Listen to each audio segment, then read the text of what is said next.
Howdy guys, my apologies for not having the usual setup and the usual gear. I'm up in New Jersey right now, and basically I'm super tired because I work super late into the night trying to get everything done for the horse farm. Now, with that said, the usual gear that I have, I forgot the power cable, so we're going to be using the camera from the computer and the Shure mic, so it might sound a little different, might be a little different, but still, here we go. All right, let's get right into it. There was this whole zeitgeist idea of essentially what is quiet quitting. And quiet quitting is this phenomenon. Everybody's so into it, but at the same time, it's also something really simple. I want to read to you something from Forbes that they created that I think is really, really great. And it kind of explains exactly what it is. To be clear, quiet quitting doesn't involve an employee terminating their relationship with an employer. So it's not about firing. However, on the contrary, nobody's going anywhere. However, a transformation is taking place in the tech environment. That's all environments across every field, where workers are saying long hours at the office will no longer be tolerated. It's movement in which employees become more in control of their schedule and begin prioritizing personal over professional duties. So basically, putting it simple, people are choosing this different world where they don't have to work constantly all day, all night, extra long hours, etc. Now, as you know, I come from the legal field, and in the legal field, nobody gives a shit about quiet quitting because you either work the hours or you get fired. That's how it works. You either put in all this extra time, you either push yourself, put caffeine into your body until you basically can make it through the day, or you're fired. In the tech industry, there's a big movement and it's starting to spread everywhere. Now, here's the basic bottom line idea. In my opinion, I have to put that there. Howdy, guys. Good morning. Good morning. In my opinion, what you have to consider with this is that quiet quitting is the result of capitalism not working properly. Somebody didn't grease a joint right. Somebody didn't go ahead and, make sure all the parts were working together properly. And as a result, capitalism, the corporate model, kept pushing employees and pushing employees. And here's what it comes down to. At the end of a quarter, at the end of a year, there's some sort of review. And that review, they're all based on these BS point systems, right? How much did they go above and beyond? Were they spectacular? Did they wear their unicorn ring? All that crap, all that junk. And as a result of that, basically you end up with people who are trying to do a little bit more and a little bit more and a little bit more and a little bit more. And everybody forgets, including the employers, about the baseline. What was the baseline? Because the optimized becomes the new baseline. And then you're expected to meet this. And then they make this the new medium. And then you have to keep achieving more and achieving more and achieving more.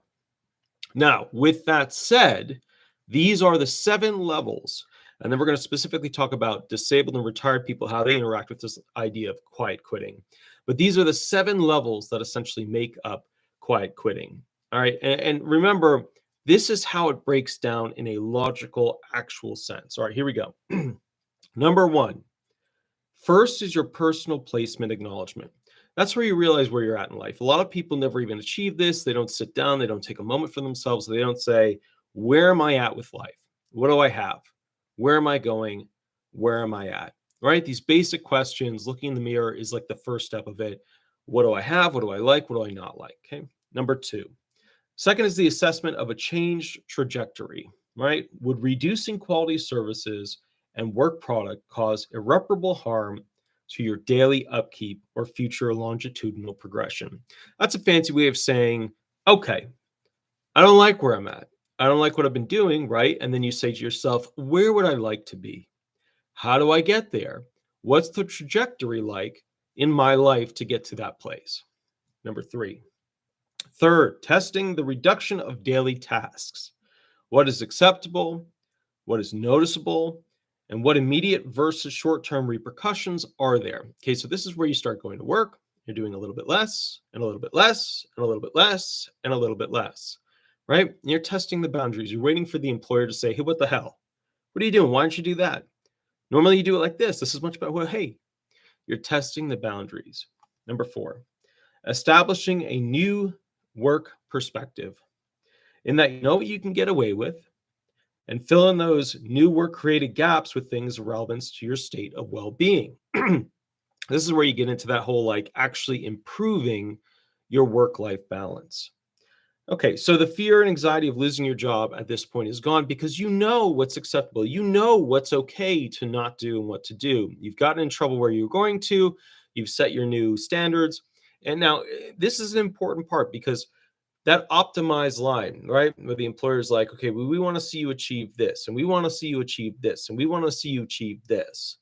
This is where you're actually stepping it back and stepping it back and stepping it back. 5, sharing your discoveries with fellow and non-fellow industry compatriots. Their reactions become liberating, engaging levels by which you feel that rush of self-worth as adjusted by others. So if number 4 was about basically setting your new work-life balance, you're going to go try new things, you're going to go do new stuff. Number 5 is about sharing your experiences, becoming the professor to tell people what's actually going on, how you did it, etc. Number 6, gauging the loss of a long-term sense of who and what you were meant to be and feeling emotional loss. Okay. So here's the thing. Once you start to instruct others, right? That's level 5. Level 6, you start to gauge, right? This long-term sense of what you had, where you were going, you reflect on it. You've started to realize what you could be doing, what you want to be doing, and you've reassessed, right? Because you're in this new situation, this new world. It's a new you. Number 7, sharing with those at the beginning of their journey those things that you attach to your soul on its journey, some good, some bad, and the destination points. So I think level 7 is the most important because level 5 is about sharing, like, this is how I got here, right? But level 7 is the what's good and the what's bad about it. Level 7 is taking that next step and saying, where would I have been otherwise? If I'd kept going, if I'd kept pushing, where would I have been otherwise? What opportunities did I miss by instead of working and doing this job and going to Spain or Europe or whatever? And then coming back and not having all those things that I could potentially want. I think 7 is the most important because that's like your Zen moment. That's like your Kung Fu master moment where you figured out the good and the bad. But it's also, I think, an accepting moment where you say, F it. This is where I'm at. This is what happened. And I still believe in myself. And so inherent with this idea, quiet quitting, it includes things like getting a pet, taking all of your vacation days, working on a project without monetary gains attached. Quiet quitting is popular because it focuses on self-awareness, discovery, right? It makes you grow as a person. Academia used to be like that. That used to be like one of the higher goals. No, it's not. It's about memorization half the time. It's about stretching your arm around you. This is counterpoint to traditional work, being in a uniform, the quota, and the professionalism, right? I feel that attorneys suffer a professionalism delusion, right? It's like, I have to be this person. We assume that the culture with every suit button we press between our fingers, essentially wants us to be like that, needs us to be that person. I think judges, doctors, and any other soul seeking to fit into what has become the norm, dresses a certain way, talks a certain way, acts a certain way, etc. Consider this. Would suit, a briefcase, or conference table exist without people trying to fit in by directing the culture of others? Quiet quitting is the employee response to an industry without remorse for its labor force. When the balance of a spinning top that leans slightly towards an inevitable wobble, which can only result as a slowdown, ends with quiet quitting. Okay. This slowdown is the breaking of your life's car. To be all you can be is a choice, and the first step to enlightenment is to ask, who taught me to need more? And was it known if they died well? So I think what we have to look at is this, professionalism versus self-deconstruction, right? In that you give up a piece of society's apple pie for your own personal slice of air. It's important to understand that anyone can change their profession, right? Anybody, like, I one of my Masonic buddies said to me, he's like, well, you chose that. God, it's the very, very right side, not like the regular right, but the very, very right side. They just love going like, you're at where you're at because you're blah, blah, blah, blah, blah. There's no like, hey, maybe I was manipulated a little bit by society and the profession, and Maybe the Florida bar isn't such a good place with good people. Maybe it's not, things like that. So, it's important to understand that anyone can change their profession, yeah, but everyone, when becoming more self-aware, whether through learning new things or searching your memories, only there can you decide what society can't take from you, right? This question of what are they allowed to take, what are they not allowed to take? I think that's important. I think another thing to ask is, do you know what colors you are, your catchphrase, your sanctioned off keep in the castle, like where you do not let people enter in your life? Do you know what America tends to do when it comes to your image? How does it allow you to build your image as an American? Has culture on the right and the left, right? So the very Christian culture of the right or the very woke culture of the left, these two becoming quasi extreme cultures, are focusing down their expectations on you, and you have to now find, do I join this group, do I join that group, or do I tell them both to go F off and I do my own thing? So I think when it comes to this, America tends to make people choose to be part of something very aggressive. And trust me, I'm closer to the path that presidents took than most of you, right? I have the education, right? The style of vocation, being a lawyer, etc. The degrees, the professions. And I share with you this: we only learn about and then remember those presidents who defied that culture, right? Because all these presidents that fall into well, that's this president or that's that president, we don't really remember them. We don't really even study them. We remember the big presidents, the ones who did big things, the ones who frankly did not go along with the flow. So otherwise, why would we pay someone more who fits the mold to output the expected amounts, even if they're slightly increased amounts, right? In other words, what many see as a stroll away from the smart financial path, I tell you this now, you cannot be that grand thing you intended for yourself unless you pull your car over and ask yourself, where am I driving on this highway? And which driveway or which off-road off of the highway or which, coming from the countryside, rocky, beaten or unbeaten path will enrich me the most? CEOs are where they are because they have pulled their car over many times. Otherwise, you're just a manager who forgot to look up on your drive to your daily work routine.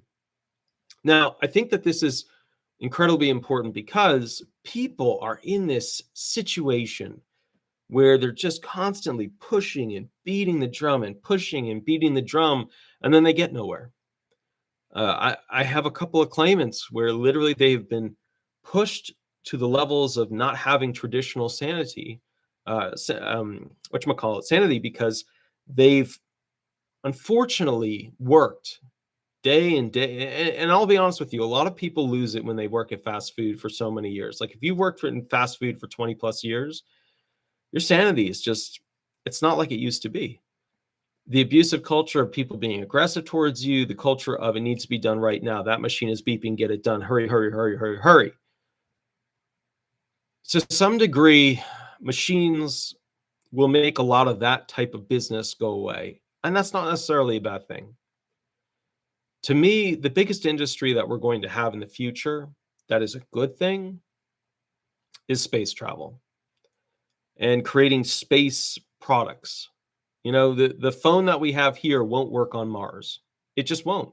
The phone that we have here won't work on Pluto. It just won't. There will be all these new space products for each planet and a new industry for each thing. And the thing for me is this: when I look at these individuals who are literally losing their mind because of their culture internally, where they just keep working at the same job, they're angry, they're regretful, they're just at that point where, you take a piece of anything, a cotton string, you just keep twisting it and twisting it and twisting it and twisting it and twisting it and twisting it. And then they're really pulled in. And then all of a sudden, when you slightly pull it, it snaps. And that's what's happening in America. Now, I need to point out something that's really important. politicians, buying through their voting style, their abuse, their bias, have consistently said, how are we going to pay for this? Retirement is one of those things. Disability is one of those things. Supplemental security income, one of those things. And the problem inherent with that is that the question is given in a tone as to where all the money is going to come from. The irony of it is that the people who paid for the money to be there in the first place somehow have not paid attention enough to allow the politicians to take the money and use it for things not related to their well-being. All right, let me ask you this. This is a good question, and maybe you can enlighten me with it because, I've been thinking about it. And I don't have a clear answer on it, but how many of you guys had any vote or say in anything related to the military? Okay, and you could take it to the extreme. How many aircraft carriers did you vote for? How many nuclear missiles did you vote for? Or you can make it something really small. How many of you voted to use funds to increase the ballistic rejection capability of, a bulletproof vest? How many of you voted on that? I mean, you paid for all that stuff, but how many of you voted on that? Why does Congress have the ultimate authority on everything without any of our touch? You could say, well, we would never spend any money on the military and then other countries would take us over. Yes, that's a good argument. China, since 2020, has had a superior navy to the American Navy. Just 2 years ago, they won that battle. China's overtaking every category that we have. They're just slowly catching up and beating us.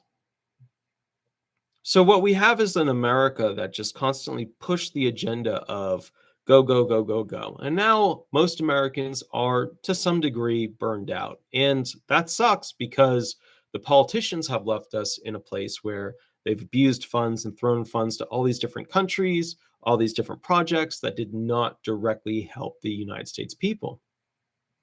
A lot of CEOs will tell you this. Most CEOs will tell you, hey, at the end of the day, we have to focus more on what people want from our products, right? That makes sense. You got to focus on what people want from the products. Because otherwise, you're just making products that have stuff in them or on them that you like. Do you ever think about this? Products that have a lot of bells and whistles that nobody ever uses? Who put those in?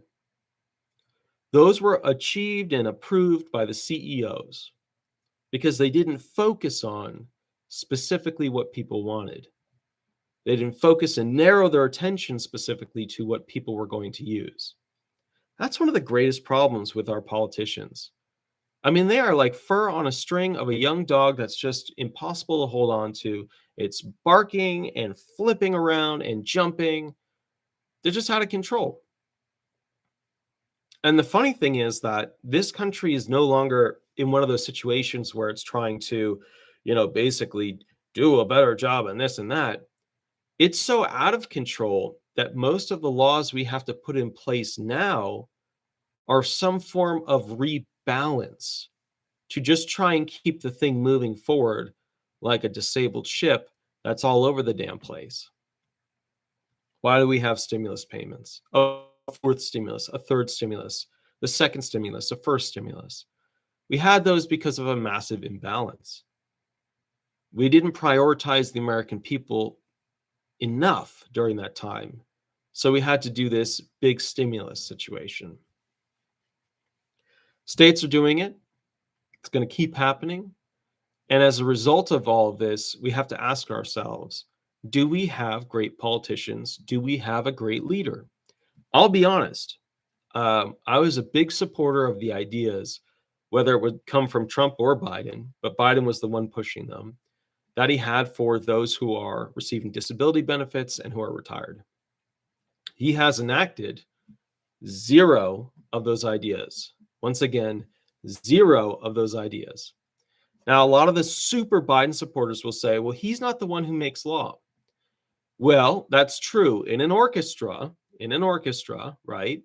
The musicians make the music. But the person standing with their arms up, little wind, right? They're the one who directs the entire divisions of the musical ensemble. They're the one who says, I support this, get me some bills through the committees so that I can sign something. And then magically it becomes law. So my point with this whole situation is that at this time, I've lost faith in the political system. I've lost faith in our corporate dynamic of how our industries work. I think capitalism is something very different than what we have in the United States. A lot of people keep pushing me to say, well, what, it's just capitalism, we just need a little. I don't even think we have traditional capitalism in this country or even a modified capitalism. I think we have like an extreme, overstrung, pulled very tightly, weird mutation of capitalism.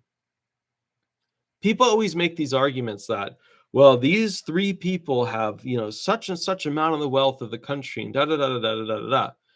And then what they don't realize is that they're basically saying these three people that have all the money, they're evil. They're not evil. They played by the rules. The same criminal code applied to them, the same financial code applied to them, the same business rules applied to them. They just figured out how to beat it. But yet we're going to demonize them because they're smarter than us, right? That's what happened. They were smarter than us. They did it right. Sure, they had some good moments and some luck worked out, sure. But that's not the problem. Those people, the rich, are not the problem. The left side gets that very wrong. The evil rich. How could Elon? Oh, he's going to be on Saturday Night Live. Oh, he's rich. I hate him. Those people, the extreme left there, they're morons. And they're morons because they've missed the entire problem with the system, which is capitalism has to be brought back to being true capitalism.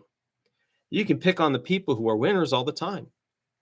We see in the legal industry more than any of you guys who wins and who loses. You guys see, and you'll go on YouTube and you'll be like, oh, that guy won the soccer match, that guy won the arm wrestling match, whatever. You'll go on to YouTube and you'll see that transitional aspect. But what you don't see are the real wins and losses, where somebody is fighting for 6 years because they were in a car accident. And then it comes down because there was a bottle in the car, even though they didn't do an alcohol test, they used it against that person. And now that person doesn't have enough money as a quadriplegic for the rest of their life. Stuff happens. That stuff happens all the time. So, but that's the thing. They can't sell that very well, at least on YouTube or on Fox News or MSNBC or CNBC or whatever, or CNN or any of those. So the problem I foresee here with this whole quiet quitting ideology is that people are looking at it from this perspective of, is this going to work for me? And where am I going to be ultimately? Am I going to be happy with that? Did I make enough money? Did I achieve enough? I think what people have lost control over, which is so crucial, is understanding what actually makes them happy. And they don't figure that out usually until they're in their like 70s and 80s. And remember, every year we spend less money on stupid shit. That's just how it works. We go to the mall, we're like, I don't need any of this crap. Thanks, bye. Right? Maybe clothing. But, all those little kiosks, all those little like glittered phone whatevers, we don't need that shit. We don't need it. And it takes a really long time for Americans, especially because they're just taught, boy, you need the biggest TV you can get. And sure, you need that flashy chrome on that car. I mean, how many of you guys have paid an extra $10,000 to get the bullshit chrome siding on a piece of junk, aluminum frame that's super thin, slightly enhanced engine, vehicle that you use on a daily basis and it breaks down every 3 years and you just don't get it because you spend so much.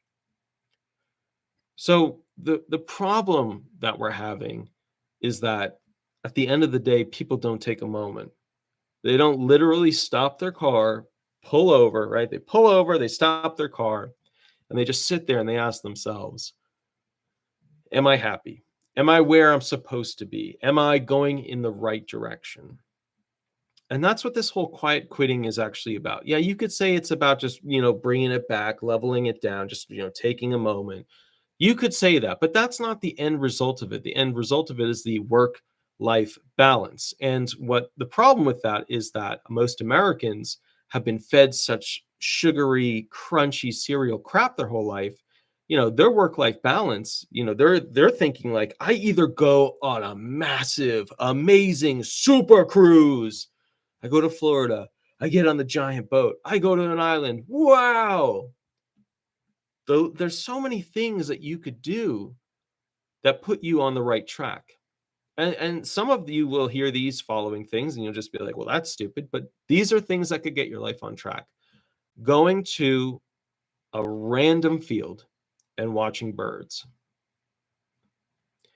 Going and spending time with pets who haven't been adopted yet. Right? Buying those pens that you like to write with that they only have one of at work. And, maybe you just want to treat yourself to something that makes it easier for you. Being able to spend more time with your kids. Now, think about that for a moment. I have 0 kids, 2 dogs, 0 girlfriend, 0 wife. That's what the legal industry did for me. When you start to look at it that way, when you start to flip it over and look at the ball and how it rotates, you start to realize, well, the legal industry is actually a horrible, vile creature. It is. I mean, prove me wrong. The best thing you could do, like if you did the cartwheel of the biggest and the most smashing thing that the legal industry does, it's that it created the Constitution. That's it. It created the rules by which some group of people came together and said, we're going to follow these rules. That way we have a good working society. That's its big accomplishment. Think about that for a moment. What's a country? It's a group of people. So just pick a building, any building, fill it with people. It's a group of people. And they said, we're going to make these rules and we're going to live by these rules, right? Imagine that. That is like their religious institution, but it's even stronger. What do I mean by that? Well, look at Christianity. You got to have a get out of jail free card to really properly practice Christianity. With this other system, if you go and do something wrong, you get punished. And you get punished immediately. Sure, God will punish you in some way. Maybe. Works in mysterious ways. But in that building, you agree to those rules, you do something wrong, you're a criminal. So that is an impressive thing of law. But everything else, I don't see it. I don't see it. I just don't see it. I see the cracks of it. I see us going after these drug users and abusers and making sure that we make them know that they're bad people. But at the same time, look at all these fucking smokers out there, right? They're just smoking their cigarettes, putting all this hate, putting all this like, how, and here's the thing. Look, I get it. I understand why people smoke. I understand why they can't stop. But people who have to quit smoking, like that's a child's game. That's an infant's game compared to somebody who has to quit meth or crack cocaine or heroin. Like that's a baby's game.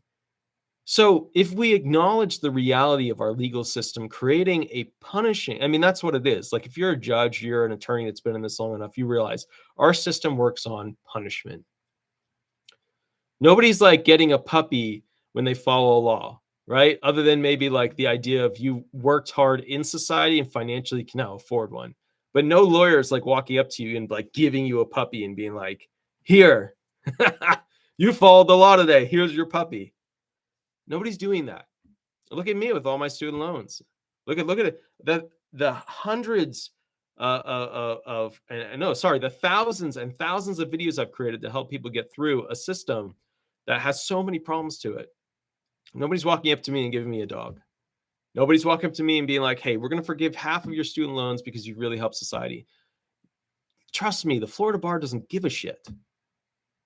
I have to make it on my own in a system that's been created to entrap me into being a good little boy so that I feel like I can't reach outside the bubble. But the truth is, those CEOs that make all that money, they did exactly that. They figured out how to get around this problem. So essentially, what we're coming down to at this point is a society in America that is not going to be able to compete against the slave nation of China. And with more and more people quiet quitting, it's going to put more pressure onto this identity of the retirement and the disability system, because we're already at like record numbers, like the 2.6 to 2.3 people paying into the system to the one person who's taking benefits, right? The reality we know is that that ratio doesn't work. There's not enough people working, paying taxes into the system for the amount of people that are taking benefits from it. Now, the one thing that speeds this up much faster, of course, than this idea of quiet quitting is massive immigration into the country. If you take a moment and look at Biden as a human being, you realize mentally he's obviously struggling. He's having a difficult time with the day-to-day activities of a person, not as president, but as a person. As president, he's constantly saying the wrong thing. He's constantly just tripping up on everything. But if we take all of that and set it aside, and we look at the main thing that this presidency will be known for up to this point, it's that millions of immigrants have come into this country, including legal and illegal. They're supposed to some degree, add to the bottom line, right? And obviously, we know that most of these immigrants coming into this country are illegal at this point. So we know basically that since most of these illegal immigrants are coming to this country, they don't have, for most states, proper work numbers, right? Something that an employer can put into a payroll system to pay them, which means that they're working under the table, which means that no taxes are being paid, which means that jobs are getting done, some of which would normally be done by other people that are paying taxes, which then hurts the retirement, which then hurts, unfortunately, the disability system. So what I've kind of come to realize with all of this is that President Biden, whether you support him or not, whether you're a Democrat or not, is truly vile, because in knowing the numbers, and maybe he forgot them, but in knowing the numbers of the ratio of people paying in versus people receiving benefits, he knows that we need every tax dollar that we can get. And then for politicians not to touch it, to just leave it in the trust fund. He knows this. And yet at the same time, we've created a system, a society that basically is allowing massive amounts of people to join it without paying their, and I hate to use this phrase, but fair share.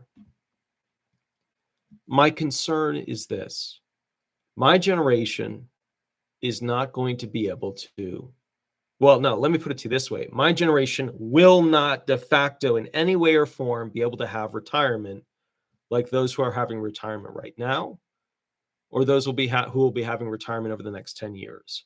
But after that point, retirement will not be in existence in the way that we think about it.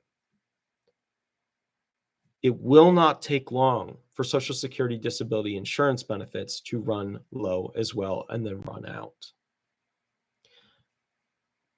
Here's a balancing question I ask you. Some of you don't know what supplemental security income is. Some of you don't know what Social Security disability insurance is. Here's the easy way to think about it. If you're poor and haven't worked much, you go on SSI. It's a poverty disability program. If you've worked through most of your life and recently and paid into the system, you go into a better program called Social Security disability insurance. These are your two main disability programs. One is funded by the federal government out of general taxation. One is funded by a special trust that you pay for from your payroll, right? Your taxes, your 6.2 you pay, your employer pays 6.2, cool, right? Has anybody noticed that nobody's worried about SSI running out? And yet the politicians are more than readily willing to allow This, the SSDI, the program you paid for to run out. Retirement years, then the trust fund will completely be. That's it. Whatever you pay in for the prior year gets swapped over to the next year, and that's what you get. You start at a ratio of around 78%, 2034, 2035, around 77, 78% of what you're supposed to get. Not 100%, not the full thing. You won't get your full retirement check then. You'll only get around 77, 78%. And what people are thinking, well, I guess I might be able to make it with just 2/3. I might be able to make it. No, no, no, no, no, no, no. Let me explain. The math only gets worse after that. That's just where we hit the stop sign. That's not where the cliff happens. The cliff happens in the not too distant future, years after that, where the money completely depletes and depletes based on what people are paying into the ratio of people who need it. That's when the thing goes to your 50 percentile, your 25 percentile of the benefits that you're supposed to receive for retirement. So I guess my point to you guys with all this, and then I have to hop off of here because I have to do 2 hearings, but my point to all of you with this is China has humans fighting to survive because they're on a social welfare system that basically makes it illegal to go ahead and have quiet quitting. And in America, we've pushed everybody so hard, but then taken a lot of their money and put it towards shit they don't even want that doesn't help them. And look, remember, there's 2 wants of a human. There's what they want right now and what they want in the future. That's what Social Security benefits are. That's what social insurance benefits are. That's what some of these idiot politicians call socialism. Like, God, if I could, some of the Republicans on the right, if I could just grab them by the shoulder and then shake them lightly and say, how could you be so fucking stupid as to not realize the proper balance of how things could work? And, the problem we face with that is that they're not going to improve upon themselves. They're just going to sit there and say, we need to sit at a good Christian oak table at the end of the night, and everybody has to have dinner as a family every single night. Even when they're 33 years old, they'll still be the child of the family. Blah, blah, blah, blah, blah. Like if we could just give them just a little bit of knowledge as to how a society would work in the modern era, it would be so great. And trust me, the left, the Democrats, and that's why I joke, like politically, I don't think I'd ever be voted in anywhere because I think the right side has it completely wrong, and I think the left side has it completely wrong. The Democrats used to be in the middle, right? And then you'd have some fringe stuff, but they'd be mostly about like, how do we help the general population? The Republicans used to be about helping the super rich and those who want to become super rich. The Democrats used to be about helping the homeless and the poor. In none of these groups is a shit given about the middle class. Now, the Trump party, right, made the Republicans more about the middle class, which made them very successful in their endeavors of what they wanted to do. But the left side then ran extreme left and said, poor, we care about you, but not as much. Homeless, we care about you, but not as much. Immigrants, oh, we love, right? All the feels in our heart for the immigrants. It drives me up the wall because in order to make America work, we have to spend more of our money on the things that people are going to need, use, and want. And that's why when I look at this whole situation of like retirement, running out of money, how many of you guys have heard Biden talk about it? He hasn't. How many of you guys have heard Kamala Harris talk about it? She hasn't. What about Trump? What about Hillary? What about any of our Supreme Court justices? You barely hear it. You hear it mostly from a couple of low-level Democrat freshmen that are trying to make a name for themselves. And they're not even doing it right. They're just like, we're going to boost this and then we're going to have the rich pay for it. Like zero creativity.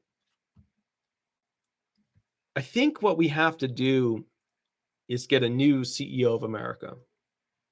I don't care if you pick a Democrat. I don't care if you pick a Republican, but we need a new White House. And the White House has to be done by those who are modern managers slash executives of companies. And here's why. Having more politicians it's just going to put, like, that's when people tell me that, like, oh, those in their 60s, 70s, and 80s, this is a much better generation than the millennials. You could have fooled me. You left me a shit show.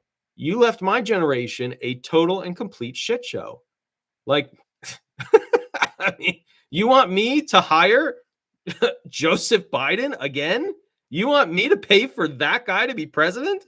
Like, do you think that's stupid? Like, how would you ever even come across to tell me that he's a good person to do that job? He's been in it forever.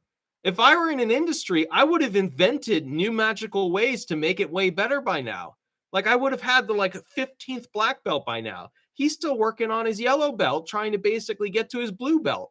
I mean, guys, God, everybody sits back and they're like, well, people fight him on the things he wants. Do you even know what he wants? Because he made a list of it before he became president, and very few of those items actually happened. Very few. He's learned how to find a way to get more money out of the people through taxation.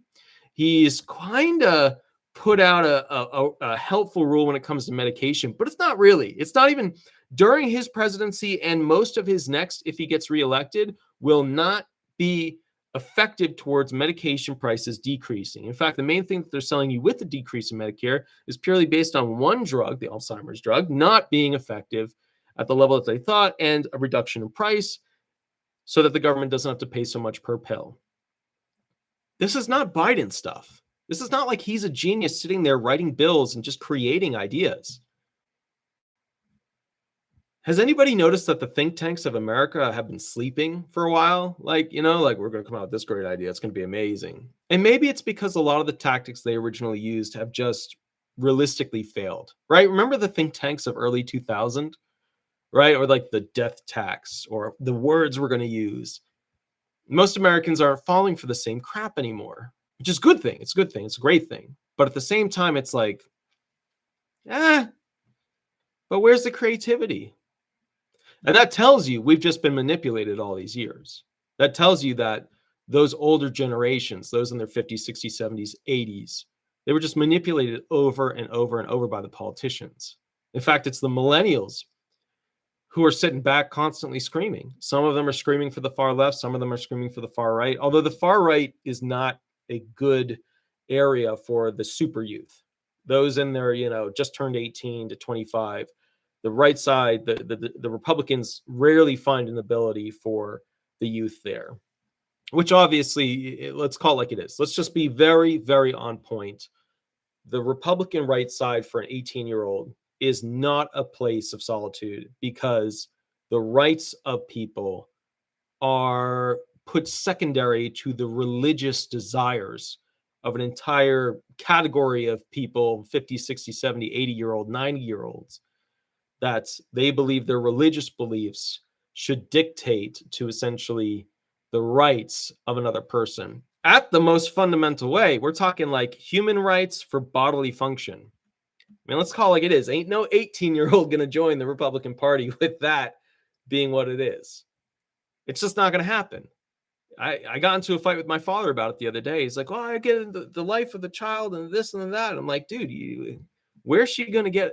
She's 13. She's pregnant. The pregnancy, she's scared. Well, she can go to a facility. She's going to drive 4 hours out of the state with no license. What, is she going to take a bus? Because that's safe. Good.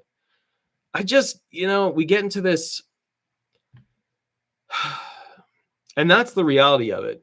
That's the reality of it. I think religion used to be that somewhat version of quiet quitting, that you park your car on the side of the road and you take a moment for yourself. I think that's what religion was for more people back then. But now it's not. Religion, and I say this and people fight me on it, but maybe just hear me out. Just hear me out. It's the last point I'm going to make about this. Religion, no matter what you say, costs money.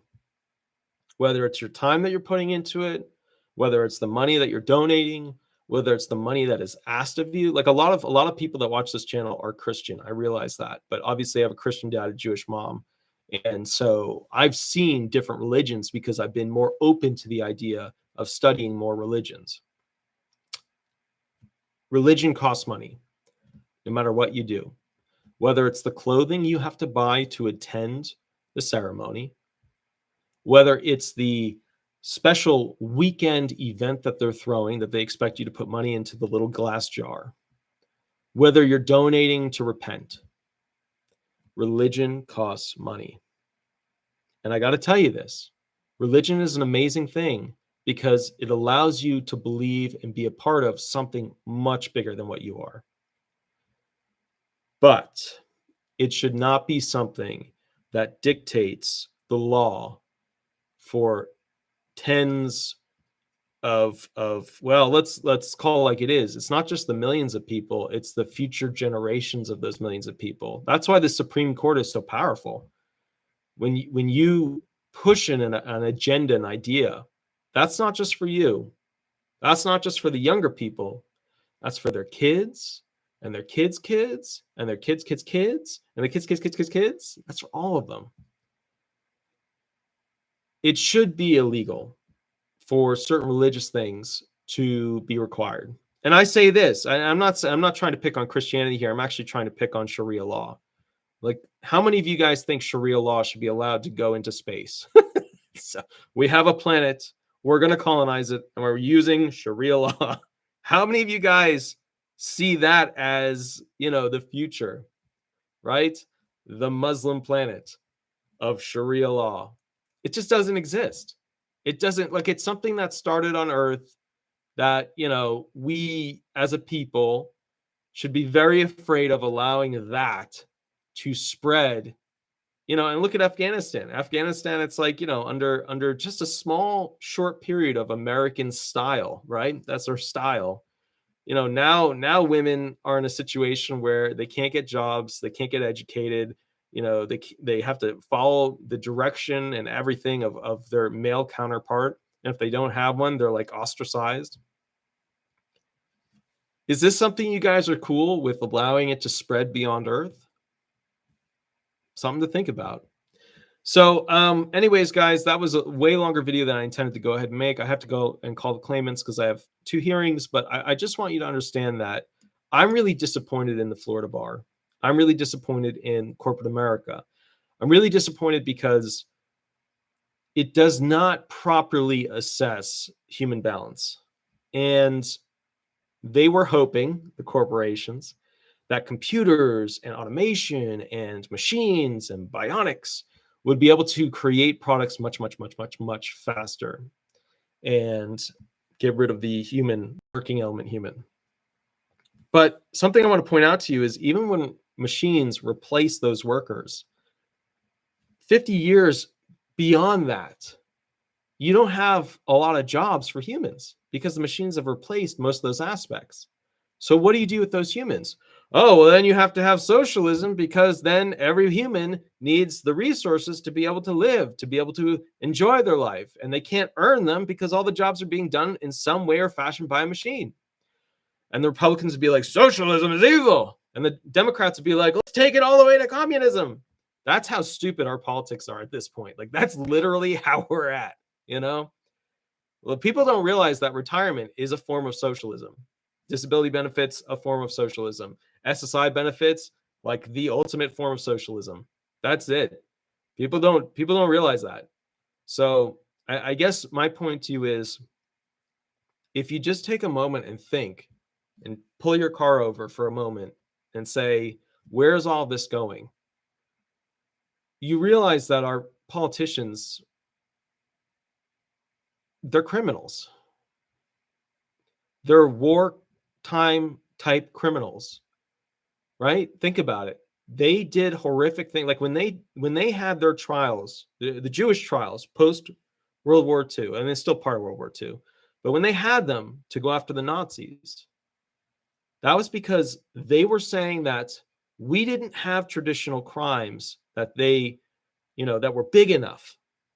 Mass murder. How do you line up that many murders on the docket, on the plea? How do you do that?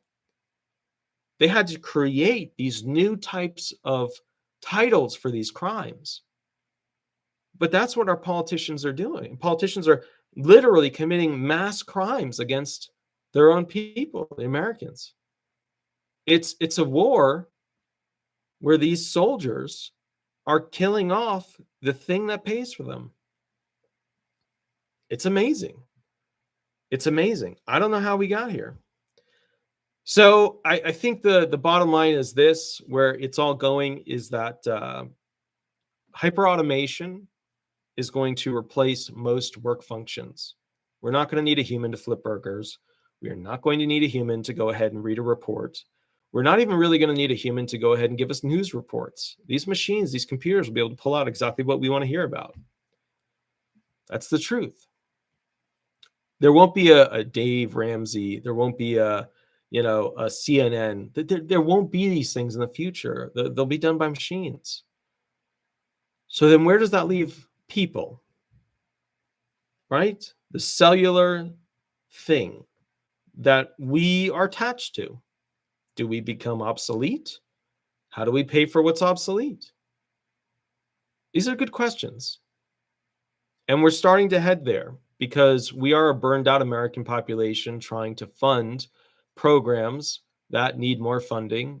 But because we're burned out, we're pulling back.